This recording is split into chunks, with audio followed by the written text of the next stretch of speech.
Анкетните прашалници беа кратки, две прашања. Првото прашање беше со кои потешкоти се содружуваат фирмите на пазарот на трудот во барање на одредени квалификации, доколку се соочуваат со одредени проблеми кај одредена стручност или квалификација, тогаш кои се причините за таа потешкотија. И од причините наведовме 7 во анкетниот прашалник, а тоа е дали занимањето што го бараат е дефицитарно занимање,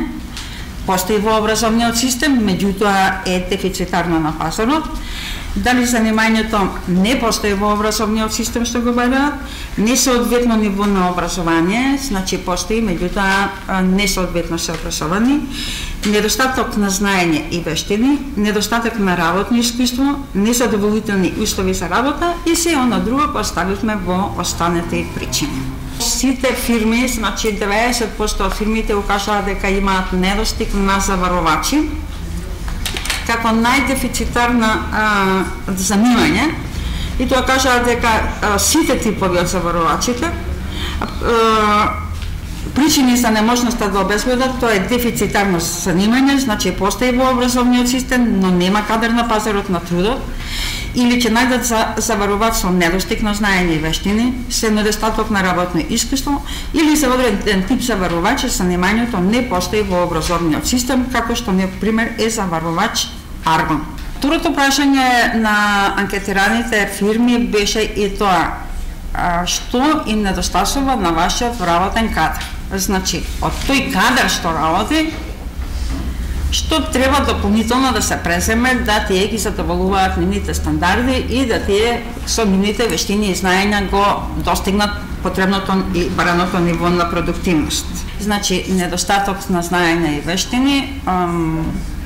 недостаток на работно искуство беа причините кои што налагаат да и кај вработените се преземат мерки за нивно до усовршување на нивните знаења и вештини, што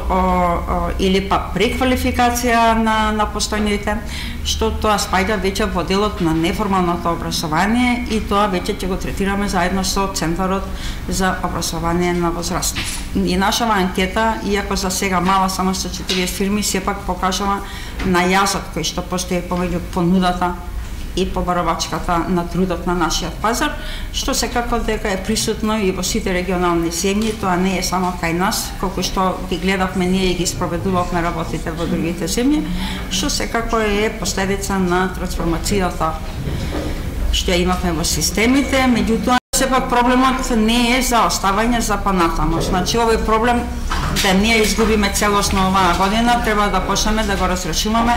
да не се соочиме со посериозен проблем после неколку години. Прв пат во Македонија се воспоставува систем за неформално образование на возрастниве. Што подразбираме под тоа неформално образование? Све што се научи надвор од формалниот образовен систем, односно регуларниот образовен систем, и кој учење ни овозможува да стекнеме некоја одредена квалификација со која ќе можеме да бидеме и конкурентни на пазарот на трудот, се подразбира неформалното образование. Центарот, значи, како главна дејност ја има верификацијата на програмите за неформално образование на возрастни. Тоа што смеам да кажам дека до овој момент ние сме верифицирале 19 програми за неформално образование на возрастни, доставени од 10 провајдери, и 5 програми се во постапка за верификација, а од овие 19 програми што се веќе верифицирани, 4 од нив се дели од оперативниот план на владата за вработувања. Ако смеам да ги истакнам кои се тие 4 најбитни програми, значи станува збор за изработувач и монтажер на градежна столарија, од страна која е доставена од страна на Работничкиот универзитет во Струмица, изработувач на бели пециви, исто така од Работничкиот универзитет Струмица, готвач во угостителски објекти и фризер за жени во Прилеп и Штип. Значи, која е целта на овие програми? На сите граѓани да им се овозможи, значи да учествуваат во овие обуки и тие полесно да можат да се снајдат во пазарот на трудот и полесно да можат да најдат едно работно место. Што така мислиме дека овие програми се одговор и на барањата на приватниот сектор на фирмите, исто така и се и одговор и на барањата на граѓаните за вработување, па и исто така е одговор на развојот на општата економија во државата. Овој денешен прес ќе го искористиме како апел да дадеме да се одговори повеќе на нашите прашалници во функција да започнеме одредени активности заедно со нашите партнери, тоа е Министерството за образование, за Бирото за стручно образование, како и Центарот за стручно образование на возрастните, кои што има клучна улога во